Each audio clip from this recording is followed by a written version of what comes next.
Breaking news చూస్తున్నారు. పాకిస్తాన్ ఇంకా భారత్ మధ్య హై టెన్షన్ వాతావరణం మరింత ముదిరింది. అయితే ఇదే నేపథ్యంలో నిన్నటి వరకు ఎయిర్ స్ట్రైక్ చేసిన భారత దళాలు నిన్న రాత్రి నుంచి త్రూ వాటర్ కూడా అటాక్ చేస్తున్నారు. అయితే రంగంలో ఐఎన్ఎస్ విక్రాంత్ దిగింది. దీంతో కరాచీ పోర్ట్లో కూడా చాలా వరకు కూడా అటాక్స్ జరిగాయి. దీంతో కరాచీ పోర్టు మొత్తం ధ్వంసం అయిపోయిందని చెప్పుకోవచ్చు. అయితే భారతదేశం కరాచీ ఓడరేవుపై అతిపెద్ద దాడిని ప్రారంభించింది. దక్షిణ పాకిస్తాన్ నగరమైన కరాచీలో ఓడరేవు సమీపంలో పలువురు చాలాసార్లు కూడా పేలుల శబ్దాలు వినిపించాయని అనేక వార్తల నివేదికలు తెలుపుతున్నాయి. 1971లో ఇరు దేశాల మధ్య యుద్ధం తర్వాత పాకిస్తాన్ నేవీకి కరాచీ అనేది ఒక గుండె లాంటిది. అలాంటి కరాచీ పైన భారత నేవీ గురువారం భీకర దాడులు చేసి ఆ చరిత్రను మళ్ళీ తిరగరాసిందని చెప్పుకోవచ్చు. అయితే భారత్లోని పౌర సైనిక ప్రాంతాలను లక్ష్యంగా చేసుకొని పాకిస్తాన్ డ్రోన్లు క్షిపణిలను తీవ్రమైన ఫిరంగి దాడులతో ఉద్రిక్త పరిస్థితిని సృష్టించింది. అయితే గురువారం రాత్రి పాకిస్తాన్ జమ్మూ కాశ్మీర్, పంజాబ్, రాజస్థాన్ ప్రాంతాలను లక్ష్యంగా చేసుకుంది పాకిస్తాన్. అయితే భారతదేశం తన వైమానిక రక్షణ వ్యవస్థను రెడీ చేసి కీలకమైన స్థావరాలపై గురిపెట్టి పాక్ డ్రోన్ల సముదాయాన్ని 8 క్షిపణులను కూడా కూల్చేసింది. అయితే ఆపరేషన్ సింధూర్లో భాగంగా భారత్ మే 7న పాకిస్తాన్ ఆక్రమిత కాశ్మీర్లోని ఉగ్రవాద శిబిరాలపై లక్ష్యం చేసుకున్నప్పటికీ పాకిస్తాన్ సైనిక మౌలిక సదుపాయాలను లక్ష్యంగా చేసుకోలేదని పేర్కొంది. అయితే గురువారం రాత్రి ఆలస్యంగా భారతదేశం పాకిస్తాన్ నగరమైన లాహోర్పై ఎదురుదాడి ప్రారంభించింది. ఆ తర్వాత కాసేపటికే కరాచీ ఓడరేవులో పేలుళ్లు దద్దరిల్లాయి. అయితే 53 సంవత్సరాల క్రితం అంటే 1971లో కరాచీ రేవుపై అప్పటి భారత నేవీ జరిపిన దాడి చరిత్రలో చిరస్థాయిగా నిలిచిపోయింది. అయితే 1971 డిసెంబర్లో ఇండో పాకిస్తాన్ యుద్ధం సమయంలో అత్యంత కీలకమైన పాకిస్తాన్ ఓడరేవుని పాకిస్తాన్ నావికాదళ ప్రధాన కార్యాలయమైన కరాచీపై కూడా భారత నావికాదళం 2 సాహసోపేతమైన నావికాదళాల దాడులను ప్రారంభించింది. అయితే ఆపరేషన్ ట్రైడెంట్ 1971 డిసెంబర్ 4న జరిగింది. అయితే భారతదేశం 2 జలంతర్గామి వ్యతిరేక క్యారెట్ల రక్షణతో క్షిపణి పడవలు, అదేవిధంగా ఐఎన్ఎస్ నిపట్, ఐఎన్ఎస్ వీర్ యుద్ధ నౌకలను కూడా ఉపయోగించి మెరుపు దాడులను చేసింది. అయితే ఈ దాడిలో 2 పాకిస్తానీ డిస్ట్రాయర్లైన పిఎన్ఎస్ ఖైబర్, అదేవిధంగా పిఎన్ఎస్ మహఫీజ్ మునిగిపోయాయి. కరాచీ చమురు నిల్వ కేంద్రం తీవ్రంగా దెబ్బతింది. దీనివలన మైళ్ళ దూరం వరకు కూడా భారీ పేలుళ్లు సంభవించాయి. అయితే సేమ్ ఇలాంటి సిచ్యువేషన్ నిన్న కూడా కనిపించింది. అయితే ఆపరేషన్ సింధూర్ పేరుతో భారతదేశం చేపట్టిన సర్జికల్ స్ట్రైక్ తర్వాత పాకిస్తాన్లో ప్రకంపనలు చెలరేగాయి. అయితే అత్యంత ఆశ్చర్యకరమైన విషయం ఏమిటంటే పాకిస్తాన్ ఆర్మీ చీఫ్ ఆసిం మునీర్ ఇప్పటి వరకు దీనిపై ఎలాంటి అఫీషియల్గా వచ్చి ఇంతవరకు ఆయన స్పందించలేదు. అయితే పాకిస్తానీ ఆర్మీ చీఫ్ బంకర్లో దాక్కున్నట్టు తెలుస్తుంది. అయితే నిన్న కరాచీ పోర్టులపైన దాడి జరిగిన తర్వాత అక్కడ భయానకమైన దృశ్యాలు కనిపిస్తున్నాయి. ఒకసారి ఆ దృశ్యాలను చూద్దాం.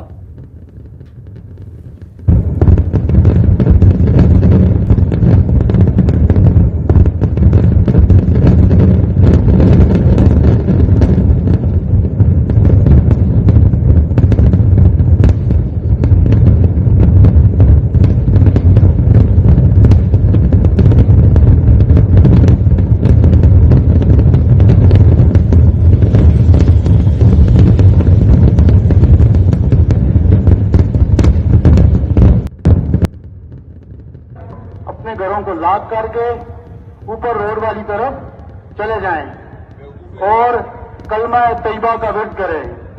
ऐलान ऐलान ऐलान एक जरूरी ऐलान समाअत फरमाएं.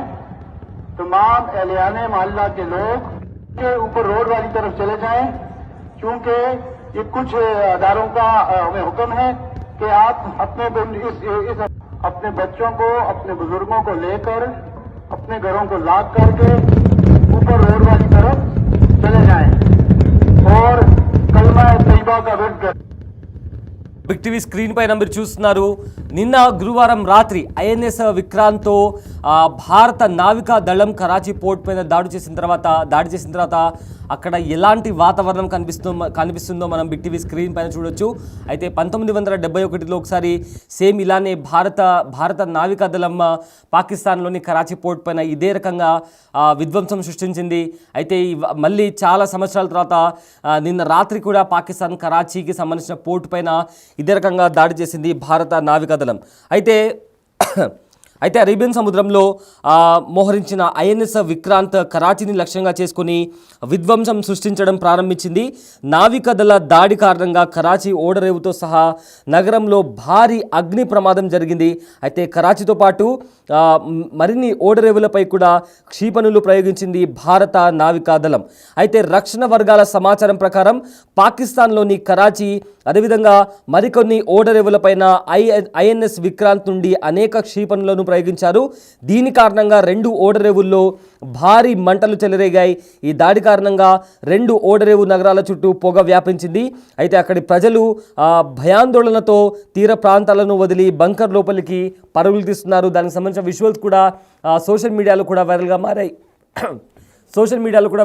అదేవిధంగా దానికి సంబంధించిన విజువల్స్ కూడా మీరు బిగ్ టీవీ స్క్రీన్ పైన కూడా చూస్తున్నారు. అయితే పాకిస్తాన్ నావికాదళానికి కరాచీ అదేవిధంగా ఇతర స్థావరాల్లో కూడా పాకిస్తాన్ నావికాదళం ఉంది. అయితే వారి ఉన్నతాధికారులు, ప్రధాన కార్యాలయాలు, యుద్ధ నౌకలు, జలంతర్గాములు మోహరించిన చోట కూడా ఇదే ఎక్కడైతే అటాక్ జరిగిందో పాకిస్తాన్కి సంబంధించిన నావికాదళంకి సంబంధించిన ఏవైతే యుద్ధ వాహనాలు కావచ్చు లేదా ఏవైతే మెయిన్ హెడ్ ఆఫీస్ కావచ్చు, ఇవన్నీ కూడా ఇక్కడ ఏదైతే ఇప్పుడు ప్రజెంట్ కరాచీలో ఇండియన్ ఆర్మీ అటాక్ చేసిందో అదే ప్రదేశాల్లో వాళ్ళ ప్రధాన కార్యాలయాలు కూడా ఉన్నాయని చెప్పి కూడా ఇప్పటికే కొన్ని విశ్వసనీయ వర్గాల నుంచి వస్తున్న సమాచారం. అయితే ఈ 2 నావిక స్థావరాలను నాశనం చేయడం ద్వారా ఐఎన్ఎస్ విక్రాంత్ పాకిస్తాన్ నావికాదళానికి చాలా వరకు కూడా పెద్ద ఇదైతే దాడి జరిగిందో పాకిస్తాన్లోని ఓడరేవు మీద అది పాకిస్తాన్కి చాలా పెద్ద ఎదురు దెబ్బ అని చెప్పుకోవచ్చు. అయితే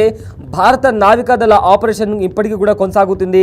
అజిత్ దోవల్ కూడా దీనికి సంబంధించి ఒక ట్వీట్ కూడా చేశారు. ఆ ట్వీట్లో కూడా ఆయన రాసుకొచ్చారు, Karachi port destruction, further details awaited అని కూడా ఆయన ఒక ట్వీట్ చేయడం జరిగింది. అయితే అరేబియా సముద్రంలో ఐఎన్ఎస్ విక్రాంత్ మోహరింపు గుర్తించిన పాకిస్తాన్ ఇప్పటికే భయపడుతున్నట్టు తెలుస్తుంది. ఈ విమాన వాహక నౌకను మోహరించడం అంటే MiG 30కి పైగా MiG 29K ఫైటర్ జెట్లను ఓవర్ హెడ్గా మోహరించడం అంటే MiG 29K అనేది సాదాసీదా వాహనం కాదు, ఇదొక ఫైటర్ జెట్, ఇదొక యుద్ధ విమానం. ఇలాంటి యుద్ధ విమానాలను 30 MiG 29K విమానాలను కూడా అరేబియన్ సముద్రంలో త్రూ ఐఎన్ఎస్ విక్రాంత్ మోహరించడం అంటే అది ఓవర్ హెడ్గా మోహరించడం. ఒకవేళ అటాక్ అనేది జరిగితే కరాచీ పోర్ట్ మొత్తం మీద ఇప్పటివరకు కొంత భాగం కరాచీ పోర్ట్ డిస్ట్రాయ్ అయింది. కానీ మరింత ఇదే రకంగా యుద్ధం సాగితే మాత్రం కంప్లీట్గా కరాచీ పోర్ట్ దెబ్బతినే అవకాశం కూడా కనిపిస్తుంది. అయితే ఏవైతే ఐఎన్ఎస్ విక్రాంత్ లాంటి యుద్ధ నౌక ఉందో అది నీటిలో తేలియాడే భారతదేశపు భారీ వైమానిక స్థావరం కూడా అక్కడి నుంచి ఐఎన్ఎస్ విక్రాంత్ ఏదైతే ఉందో అలాంటి యుద్ధ నౌక నుంచి ఎన్నో క్షిపణులు అదేవిధంగా ఫైటర్ జెట్లు అదేవిధంగా యుద్ధ వాహనాలను కూడా అక్కడి నుంచి ఆపరేట్ చేయొచ్చు, ఎన్నో క్షిపణులను కూడా ఆపరేట్ చేయొచ్చు, అదేవిధంగా ఎన్నో ఎయిర్ క్రాఫ్ట్లకి కూడా అక్కడి నుంచే ఆపరేట్ చేసి శత్రు మూకలపై కూడా దాడి చేయడానికి వీలుగా ఉంటుంది. అయితే మరోసారి దానికి సంబంధించిన విజువల్స్ ఒకసారి చూద్దాం.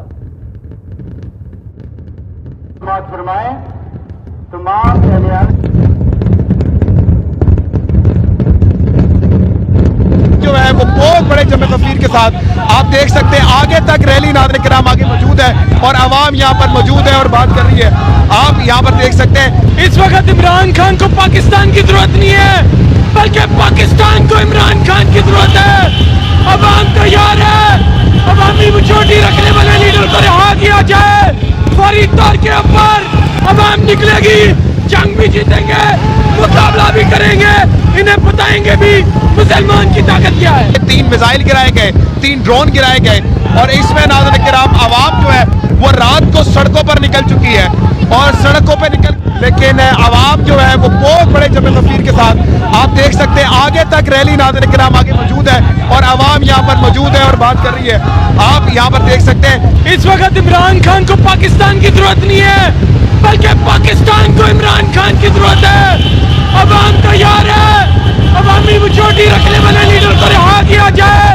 फौरी तौर के ऊपर अवाम निकलेगी, जंग भी जीतेंगे, मुकाबला भी करेंगे, इन्हें बताएंगे। ఒకవైపు యుద్ధ మేఘాలు కమ్ముకుంటే మరోవైపు ఏమో ఇమ్రాన్ ఖాన్ సపోర్టర్స్ పాకిస్తాన్ మాజీ prime minister Imran Khan supporters road పైకి వచ్చి పాకిస్తాన్ జెండాలు అదేవిధంగా వాళ్ళ పార్టీ జెండాలు పట్టుకొని రోడ్స్ పైన ర్యాలీ చేస్తున్నారు.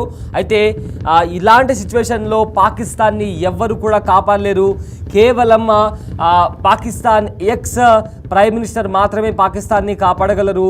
ఇమీడియట్గా అతన్ని రిలీజ్ చేసి భారత్తో అతను మాత్రమే మాట్లాడగలడు, అతను మాత్రమే యుద్ధాన్ని ఆపగలడు. పాకిస్తాన్ని కేవలం Pakistan ex prime minister Imran Khan మాత్రమే ఆపగలడు అండ్ పాకిస్తాన్ని కేవలం అతడు మాత్రమే రక్షించగలడు అని చెప్తూ రోడ్లపైకి వచ్చి నిరసన చేస్తున్నారు. అయితే పాకిస్తాన్లోని చాలా చోట తీవ్ర సంక్షోభం నెలకొంది. ఈ నేపథ్యంలో Pakistan ex prime minister Imran Khan party supporters రోడ్డుపైకి వచ్చి జెండాలు పట్టుకొని బైక్ ర్యాలీ చేస్తూ ప్రొటెస్టులు చేస్తూ నినాదాలు చేస్తూ కేవలం పాకిస్తాన్ని ఇప్పుడు కాపాడగలిగేది ఒకే ఒక వ్యక్తి, అతడే Pakistan ex prime minister Imran Khan అని చెప్తూ కూడా ప్రొటెస్ట్ చేస్తూ బైక్ ర్యాలీ చేస్తున్న పరిస్థితి కనిపిస్తుంది. అయితే దానికి సంబంధించిన విజువల్స్ కూడా మనము బిగ్ టీవీ స్క్రీన్ పైన చూస్తున్నాము. అయితే మొత్తం మీద మీకు బిగ్ టీవీ స్క్రీన్ పైన 3 బాక్సెస్ కనిపిస్తున్నాయి. ఒకటి కరాచీ పోర్ట్లో ఐఎన్ఎస్ విక్రాంత్ నుంచి దాడి జరిగిన తర్వాత అక్కడ బ్లాస్ట్ ఎలా సంభవించింది, అక్కడ ఆ బ్లాస్ట్ జరిగిన తర్వాత ఏ రకంగా శబ్దాలు వినిపిస్తున్నాయి అనేది కూడా మనము ఒక బాక్స్లో చూస్తున్నాము. అయితే మిడిల్లో ఉన్న బాక్స్లో కరాచీ పోర్ట్లో విధ్వంసం జరిగిన తర్వాత, కరాచీ పోర్ట్లో దాడి జరిగిన తర్వాత అక్కడ పరిస్థితి ఎలా ఉంది, మొత్తం మీద అక్కడ ఉండే వస్తువులు కావచ్చు లేదా ఇతర సామాన్లు కావచ్చు లేదా వాహనాలు కావచ్చు ఏ విధంగా బ్లాస్ట్ అయ్యి వాటి ఏవైతే పార్ట్స్ ఉన్నాయో సపరేట్ అయిపోయి ఎలా చెదురుగా పడిపోయాయో కూడా మనం బిగ్ టీవీ స్క్రీన్ పైన ఉన్న మిడిల్ బాక్స్లో చూడొచ్చు. అదేవిధంగా మరో బాక్స్లో చూసుకుంటే ఒకవైపు ఏమో కరాచీలో హై టెన్షన్ కొనసాగుతుంటే కరాచీలోని చాలామంది యువకులు బయటికి వచ్చి ఇప్పుడు పాకిస్తాన్ని కాపాడగలిగేది ఒకే ఒక వ్యక్తి, అతనే Pakistani X prime minister Imran Khan అని కూడా నినాదాలు చేస్తూ పాకిస్తాన్ రోడ్లపైకి వచ్చి బైక్ ర్యాలీ చేస్తున్నారు. సో మొత్తం మీద నిన్న బుధవారం తెల్లవారుజామున భారత్ పాకిస్తాన్లో అదేవిధంగా పాకిస్తాన్ ఆక్రమిత కాశ్మీర్లో ఉగ్రవాద స్థావరాలపై 9 ఉగ్రవాద స్థావరాలపై మెరుపు దాడి చేసింది. అందులో ఎంతోమంది ఉగ్రవాదులు హతమయ్యారు. అయితే చాలామంది కూడా గాయాలయ్యాయి. అయితే దాని తర్వాత అలా జరిగిన వెంటనే ఇటు పాకిస్తాన్ కూడా స్పందించింది. దీన్ని యుద్ధ చర్యగా భావించి ఖచ్చితంగా మేము కూడా ప్రతిస్పందిస్తాము, మా తరపు నుంచి కూడా దాడులు ఉంటాయని కూడా పాకిస్తాన్ చెప్పి ఏదైతే జమ్మూ కాశ్మీర్లోని పోంచ్ ఏరియాతో పాటు ఇతర బార్డర్ దగ్గర ఉన్న ప్రదేశాల్లో కూడా విచక్షణ రహితంగా అక్కడ ఉండే అమాయకుల ఇళ్లపైన కావచ్చు లేదా అమాయకుల పైన కావచ్చు విచక్షణ రహితంగా దాడి చేసింది. అందులో 13 మందికి పైగా చనిపోవడం జరిగింది. అదేవిధంగా 43 మంది వరకు గాయపడ్డారు. చనిపోయిన వారిలో ఇండియన్ ఆర్మీకి సంబంధించిన ఒక జవాన్ కూడా ఉన్నారు. అయితే దీంతో ఇండియన్ ఆర్మీ కూడా భారత దళాలు కూడా పాకిస్తాన్లోని 9 స్థావరాలపైన కరాచీ కావచ్చు, లాహోర్ కావచ్చు, సియాల్కోట్ కావచ్చు, అదేవిధంగా ఇతర ప్రాంతాలపైన కూడా భారత ఆర్మీ డ్రోన్ బాంబులతో అటాక్ చేసింది. ఈ అటాక్లో కూడా పాకిస్తాన్లో ఉన్న చాలా వరకు పెద్ద పెద్ద భవనాలు కూడా నేలమట్టమయ్యాయి. దీంతో రాత్రిపూట పాకిస్తాన్ మిసైల్స్తో డ్రోన్స్తో అటాక్ చేయడానికి ట్రై చేసింది. కానీ భారత బలగాలు యాంటీ మిసైల్ సిస్టంతో వాటిని ధీటుగా ఎదుర్కొని అవి గాల్లో ఉన్నప్పుడే ఇంటర్సెప్ట్ చేసి వాటిని గాల్లో ఉన్నప్పుడే పేల్చేశాయి. అయితే నిన్న మొత్తం 24 గంటల్లో జరిగిన మెయిన్ డెవలప్మెంట్స్ ఇవి. సో నిన్న రాత్రి అంటే పాకిస్తాన్ అటాక్స్ ఆపిన తర్వాత నిన్న ఐఎన్ఎస్ విక్రాంత్ని అరేబియన్ మహాసముద్రంలో మోహరించి పాకిస్తాన్లోని కరాచీ పోర్ట్లో భారత ఆర్మీ భారత బలగాలు అటాక్ చేశాయి.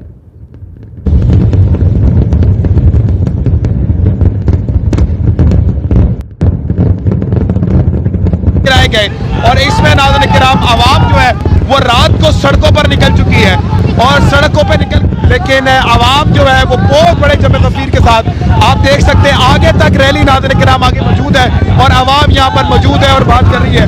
आप यहाँ पर देख सकते हैं इस वक्त इमरान खान को पाकिस्तान की जरूरत नहीं है, बल्कि पाकिस्तान को इमरान खान की जरूरत है। अवाम तैयार है, अवामी मेजॉरिटी रखने वाले लीडर को रिहा किया जाए। फौरी तौर के ऊपर अवाम निकलेगी, जंग भी जीतेंगे, मुकाबला भी करेंगे, इन्हें बताएंगे भी मुसलमान की ताकत क्या है। 3 मिसाइल गिराए गए, 3 ड्रोन गिराए गए और इसमें नाज़रीन किराम आवाम जो है वो रात को सड़कों पर निकल चुकी है और सड़कों पर निकल, लेकिन आवाम जो है वो बहुत बड़े जमे तस्वीर के साथ आप देख सकते हैं आगे तक रैली नाज़रीन किराम आगे मौजूद है और आवाम यहाँ पर मौजूद है और बात कर रही है। आप यहाँ पर देख सकते हैं इस वक्त इमरान खान को पाकिस्तान की जरूरत नहीं है।